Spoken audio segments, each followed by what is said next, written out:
Hi friends, ఈ recipe అయితే మిగిలిపోయిన ఉప్మాతో వడలు చేశాను. మినప్పప్పు కప్పు వేసుకొని మిగిలిన ఉప్మా కూడా ఒక కప్పు ఉంటుంది. రెండు కలిపి చక్కగా మినప్పప్పు 1 అవర్ ముందుగానే 2 అవర్స్ ముందుగానే నానబెట్టుకొని చక్కగా రెండు కలిపి మిక్సీ మార్నింగ్ చేస్తాం కాబట్టి ఈవినింగ్కి నానిపోతుంది. మినప్పప్పు అయితే పిల్లలకి స్నాక్ లాగా చేసి పెట్టచ్చు అనమాట. రెండు మిక్సీ పట్టేసుకొని దానిలో ఉల్లిపాయల, కరివేపాకు, కొత్తిమీర, ఉల్లిపాయలు, పచ్చిమిర్చి అన్నీ వేసుకొని చక్కగా సాల్ట్ తగినంత వేసుకొని మిక్స్ చేసుకొని పక్కన పెట్టుకొని 1 అవర్ రెస్ట్ ఇవ్వండి. ఇవి కలపక ముందు సాల్ట్ ఒక్కటే కలుపుకొని 1 అవర్ రెస్ట్ ఇచ్చిన తర్వాత ఈ ఉల్లిపాయలు ఇవన్నీ కలుపుకొని ఇంకా వడలు వేసేసుకుందాము. చాలా బాగా వస్తాయి. మీరు ఎప్పుడైనా ఇలా మిగిలిపోయిన అన్నంతో ట్రై చేసి ఉంటారు, ఇలా ఉప్మాతో ట్రై చేసి ఉండరు నాకు తెలిసినంత వరకు.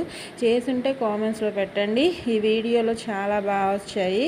నేను చూపించిన విధంగా ట్రై చేయండి. ఫుల్ వీడియో కూడా అప్లోడ్ చేస్తున్నాను. ఇది షార్ట్ వీడియో చూసి మీరు ట్రై చేసి మీకు ఎలా వచ్చిందో కామెంట్స్లో పెట్టండి.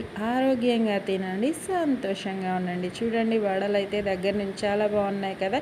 క్రిస్పీ టెక్స్చరు, లోపల సాఫ్ట్గా ఉంటుంది.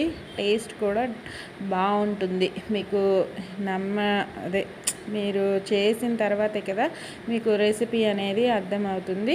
ఇదిగోండి, ఇంకా మిగిలినవి కూడా అలానే వేసేసుకొని ఫ్రై చేసేసుకుంటున్నాను అనమాట. ఓకేనా, బాగా వచ్చాయి. నేను చెప్పడం కాదు ఫ్రెండ్స్, ట్రై చేయండి. ఓకేనా, మిగిలిపోయిందని చెప్పి పడేయకుండా ఇలా డిఫరెంట్గా చేసి పెట్టండి.